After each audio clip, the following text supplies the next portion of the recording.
ጤና ይስጥልን ክቡራን ተመልካቾቻችን እንደምን ሰምታችኋል? የአማራ ብሔራዊ ክልላዊ መንግስት የፍትህ ሙያተኞች ማሰልጠኛና የምርምር ተቋም ከተቋቋመና የመጀመሪያ ስራውን ከጀመረበት ወረታ ከተማ ወደ ባህር ዳር ከተማ በ1996 በመምጣት ከዩኒቨርሲቲ የተመረቁ የህግ ሙያተኞችና በስራ ላይ ያሉትንም የህግ ባለሙያዎች ስልጠና በመስጠትና የምርምር ተግባራትን በማድረግ ስራ የጀመረው በዚህ ግቢ ውስጥ ነበር። ስራ የጀመረው በአገር አቀፍ ደረጃ 1996 አካባቢ ነው ስራ የተጀመረው። እኛ ክልል ላይ በ1999 በክልሉ መንግስት ያስፈጻሚ ውሳኔ ወይም ደግሞ ኤግዛክቲቭ ኦርደር በምንለው አይነት ነው ስራ የጀመርነው። ስራ ስንጀምር ሐሳቡ ወደ ክልል ፍትህ ስርዓቱ ወደ ዳኝነት ወደ አቃቤ ህግነት የሚቀላቀሉ ምሩቃን ከህግ ዩኒቨርሲቲ የሚመረቁ ምሩቃን ወደ ፍትህ ስርዓቱ ከመግባታቸው በፊት የቅድመ ስራ ስልጠና ማግኘት አለባቸው። ዕውቀትን የሚያሳድጉ የሙያውን ክህሎት የሚያስታጥቁና በስነ ምግባርና ደግሞ በማህበራዊ አረዳድ ከፍ ያለ ብቃት ያላቸው የህግ ባለሙያዎች ለማፍራት ታሳቢ ተደርጎ የተቋቋመ ተቋም ነው። ስራ ከጀመረ 22 ዓመታትን አስቆጥሯል። ኢንስቲትዩቱ በ1996 ዓ.ም በክልሉ ጠቅላይ ፍርድ ቤት እንደ አንድ የስራ ዘርፍ ሆኖ በወረታ ከተማ በቅድመ ስራ ስልጠና ወይም ደግሞ የረጅም ጊዜ ስልጠና ብለን የምንሰጠውን መርሃ ግብር ነው ስራ የጀመረው። ከዛ ከ2003 ዓ.ም ጀምሮ ደግሞ አሁን የያዘውን ስያሜ የአማራ ብሔራዊ ክልላዊ መንግስት የፍትህ ባለሙያዎች ማሰልጠኛና ህግ ምርምር ኢንስቲትዩት ተብሎ በደንብ ቁጥር 74/2003 በስራ አመራር ቦርድ በሚመራ ራሱን በሰው ኃይል አደራጅቶና የአሰራር ስርዓቱን አሻሽሎ ያጫጭር ጊዜ የመካከለኛ ጊዜ ስልጠናዎችና የህግ ጥናትና ምርምር ስራዎችን በመጨመር ራሱን ችሎ ከተቋቋመ በኋላ በሁለት ዋና የስራ ሂደቶች በህግ ጥናትና ምርምርና በስልጠና የስራ ሂደቶች ዋናነት ሌሎቹ ደግሞ 5 ዳይሬክተሮችን ጨምሮ ራሱን አዋቅሯል።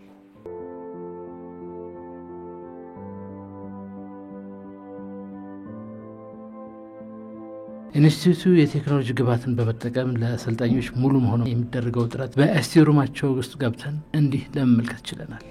ለአሁኑ በቂ አይደለም፣ ግን ለወደፊቱ ባለው እየተጠቀምን ኢምፕሩቭ የምናደርግበትን መንገድ እንሞክራለን። ለነሱ ፊድ የምናደርገው ስለሆነ እነሱ ወይም ደግሞ ሌላም የሚገኝበትን መንገድ አመቻችቶ ይሄን ላብሩም ከዚህ በበለጠ በተሻለ ሁኔታ ማለት ነው የሚገነባበት መንገድ ቢኖር የተሻለ ነው ብዬ አስባለሁ። የአይሲቲ ወይም ደግሞ የኮምፒውተር ላባችን በዋናነት ከሰልጣኞቹ ኮምፒውተር መጠቀም መቻል አለባቸው። የኮምፒውተር ስልጠና ሁሉም ሰልጣኝ የሚወስድበት ሂደት ነው የነበር። በተለይ 99 ላይ ሲጀመር ስልጠናው ሰልጣኙ በሙሉ መጀመሪያ የኮምፒውተር ስልጠና መውሰድ መቻል አለባቸው። ለምን ስራዎች ዲጂታላይዝ መሆን መቻል አለባቸው። ለምሳሌ አሁን አጠቃላይ የፍትህ ስርዓቱ ዲጂታላይዝ መደረግ መቻል አለበት ተብሎ ጠቅላይ ፍርድ ቤቱ ረጅም ርቀት እየሄደ ያለበት ሁኔታ ነው ያለው።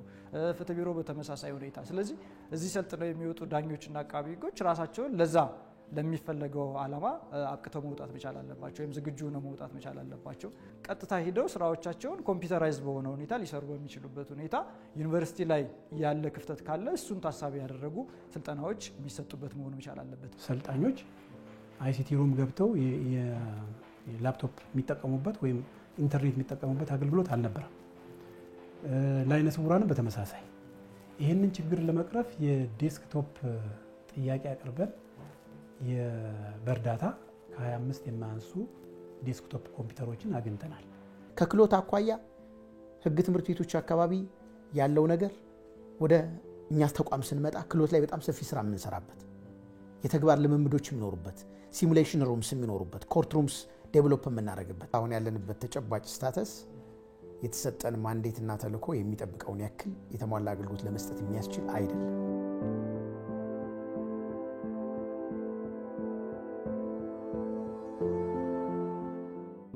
ቤተ መጻሕፍት ስቶር ውስጥ ነው የምንገኘው። እዚህ ደግሞ በአብዛኛው የሚገኙት ፍትህ ማስፈኛ የሆኑ መጽሐፍት ናቸው። ምርምራቸውንም ሆነ ስራቸውን በአግባቡ ለመተግበር የሚያደርጉትን ጥረት አጋዥ የሆኑ መጽሐፍቶች ናቸው። እነዚህ ብቻ አይደሉም፣ በርካታ መጽሐፍቶች ናቸው። ስለዚህ እዚህ የገቡ ሰልጣኞች ሁሉንም ነገር በአግባቡ ማከናወን እንዲችሉ ፍትህን በአገራችን ውስጥ ማስተርጎም እንዲችሉ የሚረዱ መጽሐፍቶች ናቸው ማለት ነው። በየአመቱ የምንቀበላቸው 300 የቅድመ ስራ አሰልጣኞቻችን ለሚወስዷቸው ስልጠናዎች አስፈላጊ የሆኑ የተለያዩ ኮዶች ወይም መጽሐፍቶች ወይም ህጎች አሉ።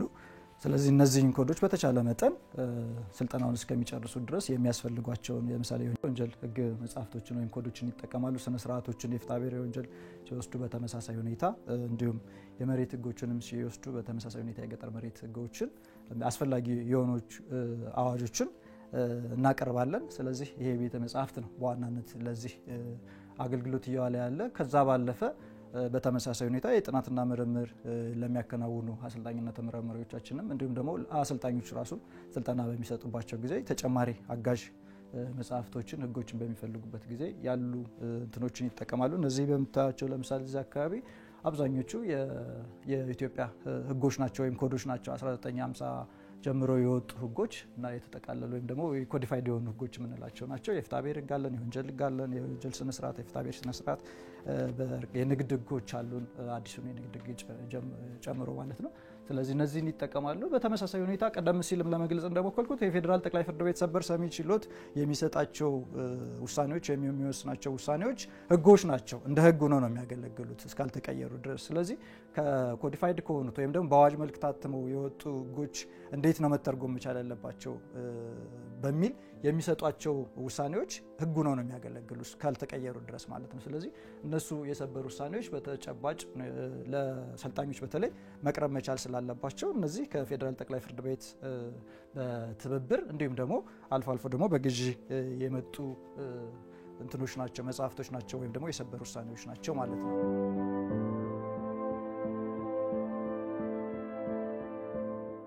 ከቤተ መጻሕፍቱ ሂደት ወጣ ስንል ደግሞ እዚህ ተቋም ውስጥ የሚገቡ ሰዎች ማየት የተሳናቸው ሊሆኑ ይችላሉና እነዚህ ሰዎች ደግሞ ህብረተሰቡን በፍትህ ስራ ላይ ለማበርከት የራሳቸውን ድርሻ ይወጣሉ። እዛ ሲወጡ መጽሐፍትን ማንበብ አለባቸው፣ ኢንተርኔት መጠቀም አለባቸው። ያን ደግሞ ተርጉሞ በራሳቸው መያዝ አለባቸው። መጽሐፍትን ማንበብ ካልቻሉ የድምጽ ቅጂ ያስፈልጋቸዋል። ይህን የሚያደርጉበትና የሚያዳምጡባቸው ኮምፒውተሮች ያስፈልጋቸዋል።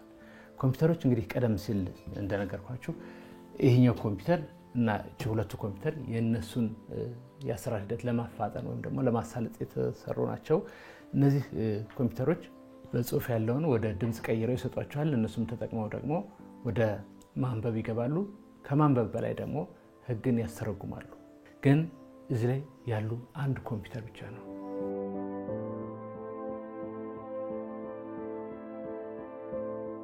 አካል ጉዳተኞች ዳኛ ይሆናሉ። አካል ጉዳተኞች አቃቢ መሆን ይችላሉ። እየሆኑ ነው ያሉት፣ እየሰለጠኑ ነው ያሉት። አሁን በተጨባጭ እንኳን ከ19 በላይ አካል ጉዳተኞች እዚህ ግቢ ውስጥ አሉ።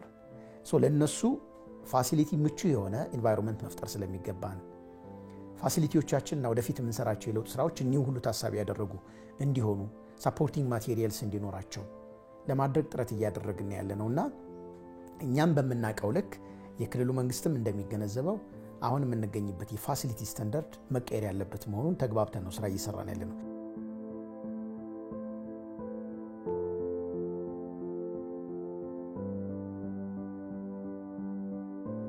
25 ሰልጣኝ ነው አንድ ላይ የምናስቀምጠው። መማሪያ ክላሶቻቸውን ካያችሁ አደልት ትሬኒንግ ወጣቶች እርስ በርስ የሚሰለጥኑበት የሚማማሩበት ስለሆነ እንደ መደበኛ ትምህርት ቤት 50 እና 60 ተማሪን አንድ ክላስ ውስጥ አጭቆ አይደለም ስልጠና የሚሰጠው። ሳይንሱ የሚለው በአንድ ክላስ ውስጥ ከ20 ቢበዛ እስከ 25 ሰው አድጎ ማሰልጠን ነው የሚጠይቀው። ግቢያችን ውስጥ ያለው ክላስ ግን በጣም ቁጥሩ ትንሽ ነው። ከ300 ሰልጣኝ ጋር ሲነጻጸር በአንድ ክላስ ውስጥ 50 ሰው አድርገን ነው የምናሰለጥነው። እንደዚህ ለመሆኑ የተገደደበት ምክንያት ምቹ የሆነ ለመማሪያ በቂ የሆኑ ክላሶች ስለሌሉ። አንድራጎጂ ወይም ደግሞ አደልትን ማሰልጠን አዋቂን ማሰልጠን የሚጠይቀውን ስታንዳርድ ያለ ማሟላት መሰረታዊ ክፍተቶች አሉ። እነዚህ ችግሮች መኖራቸው ታምኖበት ነው ወደ ሪፎርም የገባ ነው። ስለዚህ በሚቀጥሉት 5 ዓመታት የ5 ዓመት ስትራቴጂክ እቅድም ነድፈናል። የመጀመሪያዎቹ ዓመታት ለነዚህ ፋሲሊቲዎች መሟላት መሰረት ምንጥልበት እንዲሆን ይሄ ተቋም ካለበት መዋቅራዊና መሰረታዊ ችግር ተሻግሮ የተሟሉ ፋሲሊቲዎችን መሰረት የሚጥልበት እንዲሆን አድርገን እንሰራለን። ተቋማዊ ቁመና ችግሩ የሚመነጨው ብዙ ችግሮች አሉ። የሚመነጨው ግን ይሄ ተቋሙ መጀመሪያውኑ የተሰራው ከዩኒቨርሲቲ ተመርቀው ለመጡ ወጣቶች የክህሎት ያመለካከት የእውቀት የስነ ምግባር ስልጠናን ለመስጠት ታልሞ ሳይሆን ወጣት ጥፋተኞችን ለማረም ተብሎ የተሰራ ነው። ምናልባት ጥሩ ማሳያ የሚሆነው ያልጋውን ቁመት ካያችሁት በዚህ ያልጋ ቁመት አንድ 25 ዓመት 24 ዓመት ላይ ያለ ሰው ሊተኛ የሚችልበት አይደለም። ያኔ የተሰራው ግን ነው ወጣት ጥፋተኞችን ለማረም ተብሎ በተሰራ አልጋ በተሰራ ሴቲንግ ውስጥ ነው። ስለዚህ መማሪያ አድራሹ፣ መማሪያ ክላሱ፣ መዝናኛ ቦታዎቹ፣ ኢንፍራስትራክቸሩ ሁሉ ስልጠናን ያማከለ አይደለምና ከዚህ አንጻር በጣም ሰፊ ክፍተት ያለበት ሁኔታ ላይ ነው ያለነው። አብዛኛውን የቅድመ ስራ ስልጠናው ለአዲስ ባለሙያዎችና ለ5 ወር የሚሰጠውን የረጅም ጊዜ የመካከለኛ ጊዜ ስልጠና ለዳኞችና ለአቃቤ ሕጎች የሚሰጠው እዚህ ግቢ ነው የምናከናውነው። ስለዚህ እነዚህ ሰዎች አዲሶቹን በተላልቅ ዩኒቨርሲቲዎች ሀገሪቱ ውስጥ ባለው ዩኒቨርሲቲ ውስጥ በተሟላ ኢንቫይሮንመንት ውስጥ የተሻለ ትምህርት ቀስመው ነው የሚመጡት፣ እውቀት ይዘው ነው የሚመጡት። ይሄ ደግሞ እንደ ስልጠና ማዕከል ምናልባት ከዛ ባልተናነሰ ደረጃ የስልጠና ውጤታማነት ደግሞ ከአካባቢ ከስራ ኢንቫይሮንመንት ጋር ስለሚያያዝ ምቹ ሁኔታ መፍጠር ግድ ይላል። ስልጠናው የጎልማሶች ትሬኒንግ እንደመሆኑ መጠን የራሱ የሆነ የቁጥር መጠን አለው። የጎልማሶች ትሬኒንግ ስልጠና ሲሆን በቁጥር በቦታ በተመቻቹ ሁኔታዎች ውስጥ ነው መስጠትን ይጠይቃል ስልጠናው በባህሪው ራሱ። ነገር ግን አሁን ላይ በአንድ ክፍል 50 አሰልጣኝ በአንድ አሰልጣኝ ነው እየተሰጠ ያለውና እንግዲህ ምናልባት ክፍሎችን አይታችኋቸው ከሆነ 50 አሰልጣኞች የሚቀመጡባቸው ሩሞች ከመሆናቸው ጋር ተያይዞ ስልጠናው የሚፈልገውን ውጤት ለማምጣት 50ውንም ሰልጣኝ በአንድ አሰልጣኝ በሁሉም ኮርሶች ላይ እየገባ በየቀኑ ቢያንስ በ3 ቀን በ2 ቀን ልዩነት ኮርሶች ሊቀያየሩ ይችላሉ። ቢበዛ 8 ቀን የሚሆን ነው ረጅም ጊዜ የሚወስደው ስልጠና። በነዛ ጊዜዎች ውስጥ ሁሉ በዛ ሁሉ ርዕስ እነዛን ሁሉ ሰልጣኞች ይዞ ማብቃት በጣም ከባድ ነው። ስልጠናው በእውቀት በክህሎት በአመለካከት ማብቃትን ይጠይቃል። እውቀትን ምናልባት ዩኒቨርሲቲ ላይ ይዘው የመጡ ከመሆናቸው ጋር ተያይዞ ችግር ላይኖር ይችላል። ጋፖችን መምጣትን ምናልባት ዩኒቨርሲቲ ላይ ያገኙትን እውቀት ወደ መሬት ተግባራዊ ሲያደርጉ ከሀገራቸው ከክልላቸው ተጨባጭ ሁኔታ ጋር እንዴት አድርጎ ተግባራዊ ያደርጋሉ ቢለውን ስለሆነ ከእውቀታቸው ላይ ነባራዊ ወደ መሬት ሲወርዱ ምን ይሆናል ቢለውን ማሳየት ነው። ክህሎትም በተመሳሳይ ከክፍል ውስጥ ከሚያደርጓቸው ዝግጅቶች ባለፈ በተግባር ልምምድ የሚያዳብሩት ነው። ስነ ምግባር ግን ልዩ ነገር ይፈልጋል፣ ልዩ ክትትል ይፈልጋል። እያንዳንዱ ሰልጣኝ አውቀህ በርዕሱ ላይ ያለውን መረዳት ለይተህ እንደገና ደግሞ በዛ ልክ ሕጉ ሊያሳካው የሚፈልገውን ነገር በማሳካት ህብረተሰቡን በማገልገል ሂደት ምን አይነት ስነ ምግባር ተላብሶ መውጣት አለበት የሚለውን ለመቅረጽ የተማሪውን ስነ ምግባር አውቀህ ወደፊት ደግሞ ቢፈለገውን ያህል ገንብተህ ማውጣት ይጠይቃል። ከጊዜው ማጠር ከሌሎች ተጨማሪ ችግሮች ባለፈ የክፍሉ መጥበብ የጊዜው ማጠር የሰው ባህሪ ደግሞ በቀላሉ ሊደረስበት የማይችል ከመሆኑ ጋር ተያይዞ በሚፈለገው ልክ በስነ ምግባር ገንብቶ ለማውጣት ግን ትልቅ ፈተና ሆኖ ነው ያገኘሁት። እኔ ዳኛና አቃቢ ሕግንና ሌሎች የፍትህ አካላት ባለሙያዎችን በስልጠና ማብቃት፣ ሰፋፊ ጥናትና ምርምር ስራዎችን መስራት ከፍ ያለ ተቋማዊ ስታንዳርድን የሚጠይቅ ነገር ነው። ከዛ አንጻር ባለፉት ዓመታት የተጀማመሩት ስራዎች በቂ አይደሉም። ሶ እነዚህ እንዲቀየሩ አመራሩ በተለያየ ጊዜ ጥያቄ ሲያቀርብ ቆይቷል። ባለፈው ዓመት ክረምት ጀምሮ ደግሞ በክልላችን በተጀመረው አጠቃላይ የፍትህ ትራንስፎርሜሽን እንቅስቃሴ በተለይ ፍርድ ቤቶች ሪፎርም ስራ በስፋት መሰራት የጀመረበት ወቅት ላይ ነው የምንገኘውና ከነዚህ ውስጥ አንዱ ፍርድ ቤቱንና አጠቃላይ የክልሉን ፍትህ ስርዓት ተቋማዊ በሆነ መንገድ ሪፎርም ለማድረግ አንዱ ቅድሚያ ሰጥተን መስራት አለብን ተብሎ አቋም የተወሰደው ዳኛና አቃቢ ግን የምናሰለጥንበት የሰው ኃይል መገንቢያ ተቋሙን ሪፎርም ማድረግ ነው እና በዚህ ምክንያት ይሄ ተቋም ድሮ ይመራበት ከነበረው ደንብ ቁጥር 74/2003 ከሚባለው ወጥቶ አሁን በክልሉ ምክር ቤት 299/2017 እንደገና የተቋቋመበት መሰረታዊ ምክንያት አንዱ ይሄ ነው። ተቋሙ ያሉበትን መሰረታዊ እና መዋቅራዊ ችግሮች ትርጉም ባለው መንገድ የሚቀርፍ ስራ ለመስራት እንደገና በዋጅ የተቋቋመበት ሁኔታ ያለው ከዚህ በመነሳት ነው። ከዚህ በፊት ከነበሩት ተልእኮች በተጨማሪ አዳዲስ ተልእኮች ይሄ ተቋም ይዞ እንዲሰራ የታሰበበት ሁኔታ ነው ያለው። እዚህ ግቢ ላይ እንደመጣን ኦሬዲ አጠቃላይ የቦታውን የባለቤትነት እንትን አረጋግጠናል። ይዞታ አለን፣ ግን ይዞታው በቂ አይደለም። አሁን ያለንበት ቦታ ወደ 3 ሄክታር አካባቢ ገደማ ነው። እኛ የምናስባቸው የግንባታ ኢንፍራስትራክቸሮች በጣም ሰፊ ስለሆኑ ደረጃቸውን የጠበቁ እንዲሆኑ ስለምናስብ ተጨማሪ የቦታ ማስፋፊያ ጥያቄዎች ከባህር ዳር ከተማ አገልግሎት ጋር ጥያቄ አቅርበን ጥያቄያችን እየታየ ነው ያለው። ስለዚህ በእኛ እምነት ጥሩ ደረጃ ላይም ስለሚገኝ በአጭር ጊዜ የቦታ ማስፋፊያ ጥያቄ ምላሽ ያገኛል።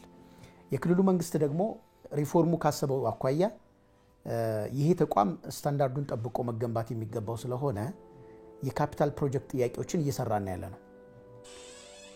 የክልሉን የልቀት ዲዛይን ኮርፖሬሽን በአጠቃላይ የግቢያችንን የዲዛይን ስራ እያሰራን ያለ ነው። ኮንሴፕት ዲዛይን እና የኛ ፍላጎት ምን እንደሆነ ገልጸንላቸው ደረጃቸውን የጠበቁ የሰልጣኝ ማደሪያ ክፍሎች፣ ደረጃቸውን የጠበቁ የማሰልጠኛ ቦታዎች በተለይ ስማርት ክላስሩምስ የሚባሉ ስማርት ትሬኒንግ ክላስሩምስ የሚባሉ እንዲኖሩን፣ የጥናትና ምርምር መስሪያ ደረጃቸውን የጠበቁ ቢልዲንጎች ፋሲሊቲዎች እንዲኖሩን፣ ኢላይብራሪ አክሰስ እንዲኖረን፣ በአጠቃላይ አድሚኒስትሬቲቭ የሆነውን ስራ የምናሳልጥበትም የተሻለ ፋሲሊቲዎች እንዲኖሩን ታሳቢ አድርገን እንቅስቃሴ እያደረግን ያለ ነው። ክቡራን ተመልካቾቻችን ያያችሁት እየተመለከታችሁት ያላችሁት የአማራ ብሔራዊ ክልላዊ መንግስት የህግ ማሰልጠኛ ኢንስቲትዩትን ነው።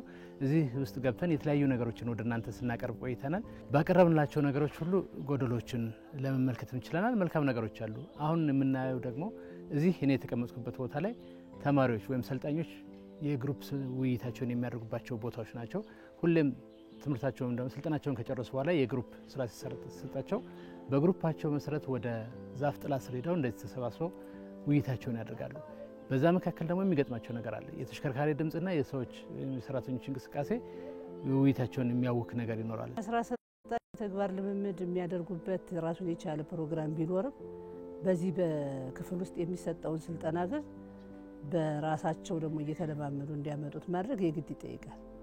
ነገር ግን እነሱ የምናደርግባቸው ሌሎች ተጨማሪ ክፍሎች ያስፈልጋሉ። እንደ አማራጭ እየወሰድን ያለ ነው የውድድር ውይይት የሚወያዩባቸው ቦታዎች አሉ በግቢ ውስጥ ውጭ ላይ ቁጭ ብለው። አሁንማ በተለያየ ምክንያት ተነስተው ቦታ ወንበሮቹ ተሰብስበው ተቀምጠዋል። ግን ዛፍ ስር ነው የሚሰበሰቡት። ዝናብ ሲሆን ይቋረጣል፣ ፀሐይ ሲሆን ይነሳል። ምቹ አይደለም። ለራሱ የቡድን ውይይት ለራሱ ክፍል ይፈልጋል። ለምሳሌ እንደ ሙት ኮርት አድርገው ይወያዩ ብትል፣ ምስለ ፍርድ ቤት ችሎት አድርገው ይወያዩ ብንል ያን ምስለ ፍርድ ቤት የሚያካሂዱበት ክፍል በራሱ ያስፈልጋል። ግን ያሉን መሰልጠኛ ክፍሎች 6 ናቸው። እነዛን 50 ልጆች ደግሞ በቡድን ስናደራጅ በየክፍሉ 5 ቡድን ይኖራል። እነዛ 5 ቡድኖች ግን የራሳቸው የሆነ የሚለማመዱበት ቦታ የለም። ስለዚህ ይሄ የተመቻቸ የመወያያ የመለማመጃ ክፍሎች ባለመኖራቸው ምክንያት የተግባር ልምምዱ አንዳንድ ጊዜ በድረስ የሚሆን በወረቀት ብቻ እንዲጽፉት እናደርጋለን። በተቻለ መጠን ወደዛ መጥተዋል አልመጡም የሚለውን ከማየት ያለፈ በተግባር ግን እነሱ እየተጫወቱት እየሰሩት እንዲያሳዩን እድል አይፈጥርም።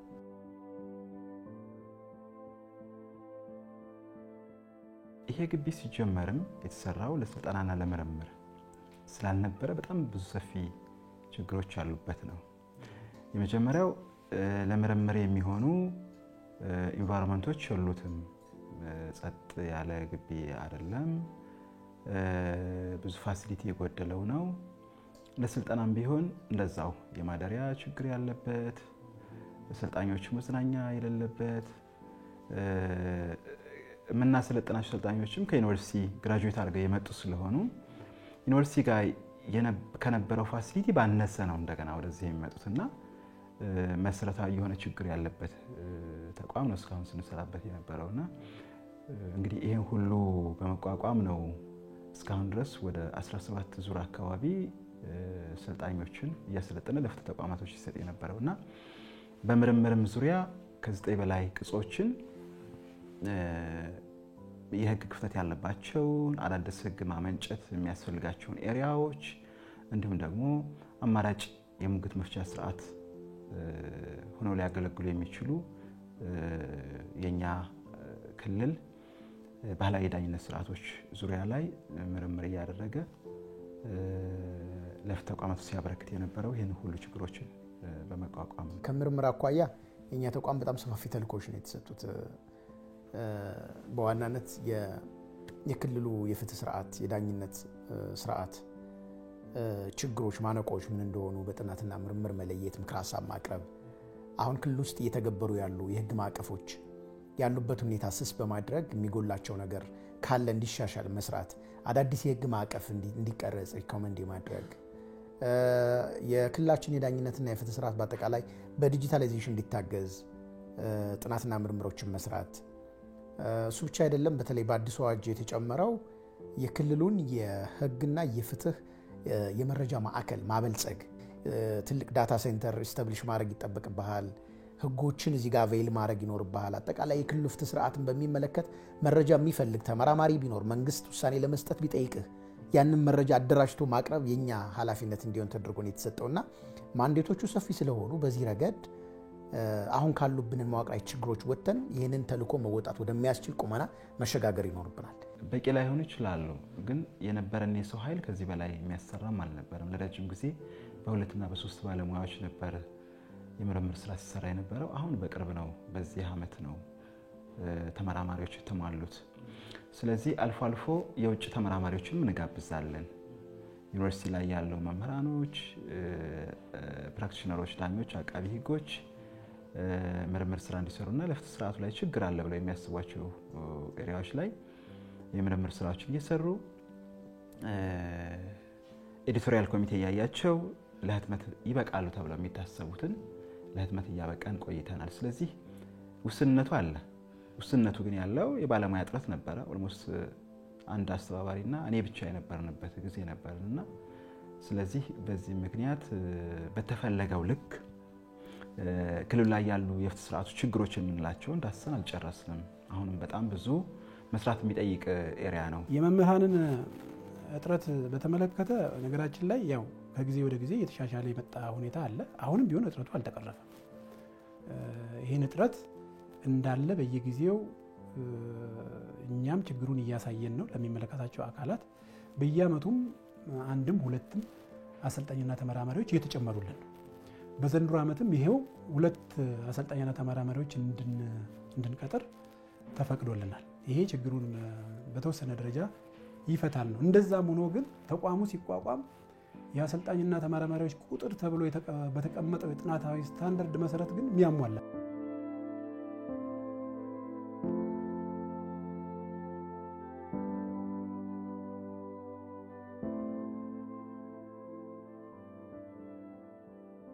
ባህላዊ ዳኝነት ስርዓቶች ይሄ መደበኛው የህግ ስርዓት ከመጀመሩ በፊት አገርን ያቀኑ አገርን ያቆዩ ስርዓቶች እንደሆኑ እናምናለን። በዚህም የተነሳ በእኛ በተቋሙ ኢኒሺዬሽን የአማራ ክልል ውስጥ ያሉ የባህላዊ ዳኝነት ስርዓቶች ላይ የምርምር ስራ ሰርተናል። ታች ድረስ ምልከታ ለማድረግ እየሰራን ያለነውና ይሄንን መነሻ ማድረግ ይሄን ምርምር ስራ መነሻ ማድረግ አሁን ባለፈው ምክር ቤት ላይ የባህላዊ ዳኝነት ስርዓቶች ለማቋቋምና እውቅና ለመስጠት አዋጅ ወጥቷል። የኛ ምርምር መነሻ ማድረግ ስለዚህ በዚህ ረገድ ምርምራችን ውጤታማ ነበር ማለት ነው። የባህላዊ ዳኝነት ስርዓትን ክልል ውስጥ በተለይ አማራ ክልል በዚህ ረገድ ሰፊ የሆነ እምቅ ሀብት ያለው በጣም የቆዩ በጣም የተደራጀ ስርዓት ያላቸው የባህላዊ ዳኝነት ስርዓቶች አሉ። ስለዚህ እነዚህን እውቅና መስጠትና ባህሉ እንዲያድግ እሴቱ እንዲያድግ ከዛ ባለፈ ማህበረሰቡ በራሱ ዳኞች በራሱ በሚያውቀው ህግ ራሱ ባበጀው ህግ እየተዳኘ ተሸናፊ የሌለበት ሁለቱም አሸናፊ ሆነው የሚወጡበት ቂም በቀል የሌለበትና ብቀላ የሌለበት የቀጣዩን ወንጀል መከላከልን በዛው ልክ እያረጋገጠ የሚሄድ ስርዓት ስለሆነ ሊበረታታ የሚገባም ነው። የጠቅላይ ፍርድ ቤቱም ይሄንን እገዛ አድርጎ በደንብ እየሰራንበት ነው። ጠቅላይ ፍርድ ቤቱ ህግ አርቅቆ የኛን ምርምር መነሻ ማድረግ ህግ ጸድቋል። ስለዚህ በቀጣይ ደግሞ ማቋቋሙን ቀጣይ የባህል ዳኝነቶች እኛ ያልደረስንባቸው ዳኝነት ስርዓቶችን ደግሞ ለመዳሰስ በጋራ ጥምር ኮሚቴ ውስጥ ገብተንበት እየሰራን ያለነው። ኢንስቲትዩቱ በተቋም ውስጥ ያሉ ችግሮችን በመቅረፍ በቀጣይነት ጥራት ያለው የፍትህ ስርዓት እንዲሰፍን ለማድረግ ምን እየሰራ ነው የሚለውን ደግሞ ቀጥለን የምናየው ይሆናል። የውሃ እጥረትን በተመለከተ እንደው ከችግር እየተወጣን ነው ብዬ ስላሰብኩ ችግር ውስጥ አላወራውም ብዬ ነው። ምክንያቱም የክልሉ መንግስት ትልቅ ኮሚትመንት ወስዶ በአሁኑ ሰዓት ከ12 ሚሊዮን ብር በላይ በጀት መድቦ ለጥልቅ ውሃ ጉድጓድ ችግሩ አለ። በትክክል የውሃ ችግር ስላለ ለዚህ ለጥልቅ ውሃ ጉድጓድ ግንባታ በጀት መድቦልን በጣም እኛም ርብርብ አድርገንበት የጥልቅ ውሃ ጉድጓድ ውሃው ተቆፍሮ ወጥቷል። አሁን ኢንስታሌሽን ጨረታ ላይ የሚገኝ በመሆኑ እንደው በቀጣይ እንደ ችግር ሊወራ አይችልም፣ ተግዳሮት አይሆንም በሚል ያለፍኩት እንጂ አሁን በዚህ ሰዓት ላይ እንዳልከው የውሃ እጥረቱ አለ። ግን በቅርብ ጊዜ ውስጥ ይህንን ተግዳሮት አሁን በተፈቀደልን በጀት አማካኝነት እንወጣዋለን። የመዝናኛን አገልግሎት በተመለከተ መጀመሪያውኑ ተቋሙ ለስልጠና ለዳኞችና አቃቢያን ሕግ ስልጠና ማዕከል ይገባል ተብሎ ያልተገነባ በመሆኑ ምክንያት የመጡ ችግሮች ናቸው። እንደዛም ሆኖ ግን እያደረግን ያለነው ምንድነው ባለው የህንፃ ክፍሎች ከውጭ ነጋዴዎችን በማወዳደር ምግብ አቅራቢዎችን በማወዳደር እንዲያቀርቡ የማድረግ ስራ እየሰራ ነው። እንዲያ ሆኖ ለምግብ ብቻ እንጂ ሌሎች የመዝናኛ ቦታዎች በቂ አይደሉም። ምክንያቱም ለመዝናኛ አገልግሎት የሚውሉ በርካታ ወጪ ሊወጣባቸው የሚገቡ የመዝናኛ ቁሳቁሶች ያስፈልጋሉ። እነዛ የለንም። ስፖርት ሜዳዎች አካባቢ፣ ጂምናስቲክ መስሪያዎች አካባቢ እነዚህ ለመዝናናት የሚያስፈልጉ ለስፖርታዊ እንቅስቃሴ የሚያስፈልጉ ቁሳቁሶች በተቋሙ ውስጥ የለንም። ያው ሜዳው አለ። ሜዳው ላይ በተቻለ መጠን አገልግሎት እንዲሰጥ በየጊዜው የሜዳውን እድሳት እያደረግን ነው። ከዚህ ያለፈ ግን ተማሪዎችን ዘና የሚያደርግ አቅርቦት ግን ልናቀርብ አልቻልንም።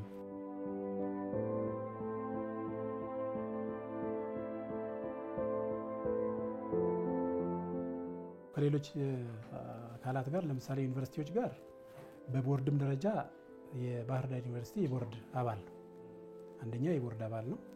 እንደ ቦርድ አባል የተለያዩ ውይይቶችን ያካሂዳል፣ የተለያዩ ውሳኔዎችን ያሳልፋል የባህር ዳር ዩኒቨርሲቲ።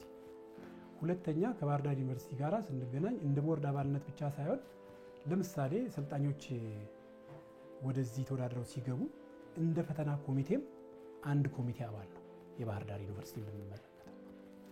ሰልጣኞች ብቻ ሳይሆን አሰልጣኞችም ተወዳድረው ሲገቡ የኮሚቴ አባል ነው የባህር ዳር ዩኒቨርሲቲ ማለት ነው። እኛ አገልግሎት የምንሰጣቸው በተለይ ለአቃቤ ሕግና ለዳኝነት አካሉ ነው። እነሱ እንደ ቦርድ አባልም ብቻ ሳይሆን ለአንድ የቅርብ ኃላፊነት እንዳለባቸው ተቋማት ነው የምናያቸው እና እነሱን በተመለከተ በተለያዩ ጊዜዎች የመጡትን ስራዎች የምንደግፍበት ሂደት በጣም ቀላል አይደለም። ለምሳሌ በህግ ማርቀቅ ብንመለከት ፍትህ ቢሮም ይሁን ጠቅላይ ፍርድ ቤትም ይሁን የህግ ማርቀቅ ስራዎች ካሏቸው የኛ ተቋም ኢንቮልቭ የማያደርግበት ስራ የለም። ለማጠቃለል ቅድም እንዳልኩ ነው በዓለም ላይ ያለው እውነታ የሚያሳየን ጠንካራ የዳኝነትና የፍትህ ስርዓት ያላቸው ሀገራት መሰረታቸው እንደኛ አይነት ተቋም ማጠናከር ላይ ስለተመሰረቱ ነው። የሰው ኃይል ብቃት ላይ፣ የሰው ኃይል ግንባታ ላይ፣ የሰው ኃይል ስነ ምግባር ላይ ስለሰሩ ነው። ስለዚህ እኛም ጠንካራ የፍትህ ስርዓት፣ ጠንካራ የዳኝነት ስርዓት፣ ስነ ምግባር ባላቸው፣ ብቃት ባላቸው፣ የማህበረሰብና ሀገርን የማገልገል ስሜት ባላቸው ባለሙያዎች የተሞሉ ተቋማት እንዲኖሩን ካስፈለገ መነሻችን እዚህ ተቋም ነው። ይህንን መስራት ይኖርብናል። ስለዚህ የዓለም አቀፍ ነባራዊ ሁኔታ እውነታ የሚነግረን ይሄ ስለሆነ ወደፊት የዚህ ተቋም ቀጣይነት የሚረጋገጠው ቅድም እንዳልኩህ ብቃት ያለው ተቋማዊ ግንባታ ውስጥ ገብቶ የማህበረሰቡን ችግር ሊፈቱ የሚችሉ ዳኞችን፣ አቃቢያን ሕግን፣ የፍትህ አካላት ባለሙያዎችን የሚያፈራ መሆኑን ሲያረጋግጥ ነው ቀጣይነቱ የሚረጋገጠው። ስለዚህ እኛ አሁን ብዙ ፍላጎቶች አሉ። ቅድም እንዳነሳውልህ ለይተናቸዋል። አሁን ያልተለየ ችግር የለም። ብዙ የተለያየ የማህበረሰብ ጥያቄዎች ስላሉ እነሱን ደረጃ በደረጃ ቀደም ተከተል አስቀምጦ ከመፈጸም ካለመፈጸም ጋር ፊትና ኋላ መሆን ካልሆነ በስተቀር በእርግጠኝነት በእኛ በኩል ችግሮቻችን ለይተን በእቅድ ውስጥ አካተን ችግሮችን ለመቅረፍና ጠንካራ ተቋም ለመገንባት እየሰራን ያለ ነው። ስለዚህ ወደ ተቋማችን የሚመጡ ዳኞች፣ አቃቤ ሕጎችም ተቋሙን በደንብ ወደውት በእርግጥም በእውቀት ራሳቸውን አሻሽለው በስነ ምግባር ተለውጠው የህዝብ አገልጋይነት ስሜት በደንብ ይዘው ወደ ፍትህ ስርዓቱ እንዲቀላቀሉ እንፈልጋለን። ለዚህ እንሰራለን። ጥናትና ምርምር በጣም ወሳኝ ነው። ከስልጠና ጋር ታቀናጀዋለህ፣ የማህበረሰብ ችግር ትፈታበታለህ። ያንተን ኢምፕሩቭመንት በየጊዜው የምታሻሽለው በጥናትና ምርምር ላይ ተመስርተህ ነው። ይህን አመጋግበን ለመስራት ዝግጅት እያደረግን ያለ ነው። ዲጂታላይዜሽን ላይ እንሰራለን፣ ፓርትነርሽፕ ላይ እንሰራለን፣ ኢቭን ግሎባላይዜሽን ላይ እንሰራለን እና እነዚህን ነገሮች ዓለም ላይ ካለው እውቀት ላይ በመመስረት ካነበብናቸው ካወቅናቸው ተነስተን ነው ፖሊሲዎችን እየነደፍን ያለ ነው። ዓለም ይህንን ነው የሚለው፣ እኛ እዚህ ነው ያለ ነው። የሚቀረን ነገር እንስራ ብለን ነው ዝግጅት እያደረግን ያለ ነው። የክልሉ መንግስት ኮሚትመንት በጣም ትልቅ ነው። የጠቅላይ ፍርድ ቤት አመራር ሰጭነት በጣም ትልቅ ነው። ሌሎች የፍትህ አካላት እያገዙን ያለ ነው። ስለዚህ ይህን መነሻ አድርገን በሚቀጥሉት 5 ዓመታት መሰረታዊ የሚባሉ ችግሮችን ቀርፈን ተወዳዳሪ የምንሆንበትን ሁኔታ ለመፍጠር እየሰራን ነው ማለት ነው።